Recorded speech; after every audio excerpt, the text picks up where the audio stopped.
Have you ever felt such a profound hush fall over the world that it seems as though even your own breath is too loud? In today's tale, we'll take you into the heart of the untamed, where a jungle fell silent, not with deathly stillness, but with an anticipation so palpable it was deafening. Dawn hadn't touched the leaves yet. Fog wrapped every branch, thick and still, like the jungle refused to breathe. No bird cried. No insect buzzed. The air carried weight, something unseen, something known only by instinct. Every living thing was acutely aware of the impending event, the unknown harbinger of change that was about to unfold. Yet, there was no sound, only the oppressive silence of expectancy. High above, a lone monkey froze. His tail, usually a blur of motion, hung still, mirroring the motionless wings of a perched parrot below. A wild deer, ears pricked, halted mid-step, its nostrils flaring, as if to inhale a message from the wind. Its large, luminous eyes searched the fog, unseeing, yet seeing more than they could perceive. Even the wind chose silence. No rustle of leaves, no sigh through the grasses, no murmur in the stream. All was still, not in slumber, but in suspense. Something ancient moved through the trees, something powerful, elusive, intangible. Its presence was a disruption in this stillness, a tremor that ran through the trunks of ancient trees. It wasn't seen, not yet, but its presence bent the rules of sound. The jungle wasn't quiet by chance. It obeyed something had arrived, or was arriving, that every creature respected or feared. Then there was a sound, a snap, not loud, but sharp enough to echo in the hushed vastness. It came from far off, yet seemed close enough to jolt the very air. They breathed, then nothing again. Only the creatures remained, suspended in their alerted poses, living statues in a world holding its breath. Two parrots fluttered silently, choosing flight without noise, their feathers ruffled, mirroring the unease that rippled through the jungle's heart. A boar stood behind a bush, nostrils twitching wildly, sensing something unfamiliar, something primal. The rhythm of life paused. It waited. The old lion was returning, and all the jungle knew it. Hidden in a hollow trunk,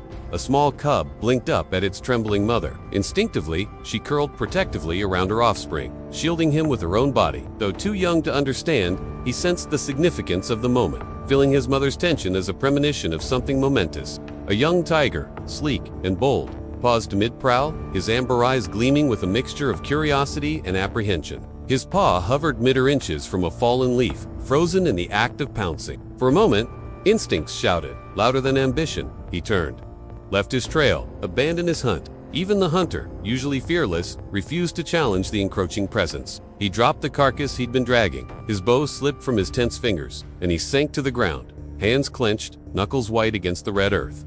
Then it happened, a roar. It shattered everything.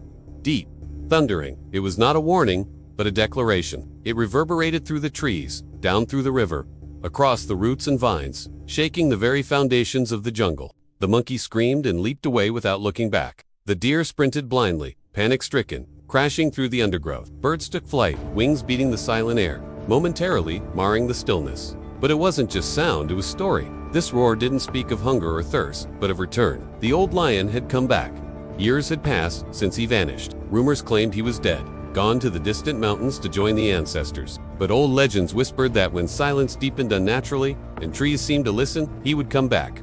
And now, here he was, one cub, hidden in a hollow trunk, blinked up at its trembling mother. She licked its face slowly, calming what she could not explain. In the dim light filtering through the leaves, he looked up at his father as he passed by. No sound could convey the emotions stirring within, the pride, the fear. For the young cub, this was a myth made flesh, a legend brought to life. He didn't know it yet, but the world had shifted on its axis. A silent acknowledgement of his father's return. The tiger froze, his youthful bravado momentarily forgotten. He watched, mesmerized, as the king made his way through the dense foliage. At that moment, the jungle wasn't just a habitat. It was a kingdom, and the old lion was home. As the echoes of the roar faded into the dense foliage, the hunter raised his head, his eyes searching the mist. He knew who had returned. He'd heard the stories, felt the tremors of the earth that spoke of the lion's passing. Now he saw the truth in the startled eyes of the deer, the despair in the bowed head of the tiger, the reverence in the stance of the elephant. Old and wise, he understood. There was no victory to be had here, no glory in conquest. This was a realm ruled by ancient laws,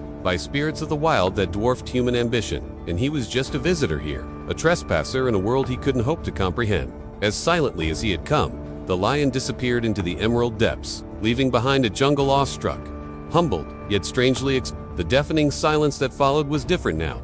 It was no longer a pregnant pause, but a reverent hush. The jungle had spoken, and its voice echoed the return of its king. Somewhere deep in the forest, a lone bird called out, its song echoing through the silent trees. The stillness had passed. Life resumed, but changed. The roar had woven a new narrative into the tapestry of the jungle, a tale of return and remembrance. The jungle was alive, breathing, vibrant, and its heartbeat resonated with the rhythmic pulse of life. Each rustle of leaves, each chirp of insects, each gush of the waterfall now carried the echo of the lion's tale. As the sun filtered through the canopy, painting dappled patterns on the forest floor, the jungle began to stir.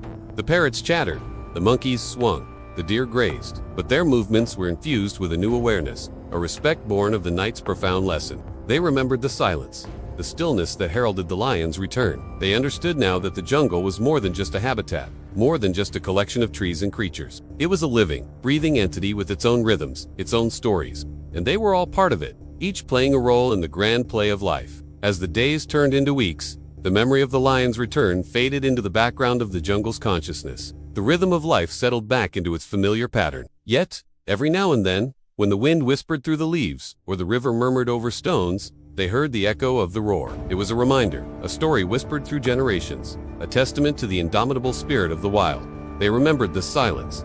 They remembered the roar. And in remembering, they renewed their connection with the Jungle's soul. For in this place, silence wasn't just absence of sound. It was a language, a profound truth that resonated with the deepest recesses of their beings. And when the roar echoed through the trees, it wasn't just a physical sound. It was a declaration, a reaffirmation of life's most ancient wisdom, a jungle that remembers. If the rhythm of this story stirred something ancient inside you, if the sound of nature's forgotten law shook your imagination, then like, comment, and subscribe to Jungle Echoes. Rescue and mystery. Here, the jungle doesn't just speak, it remembers.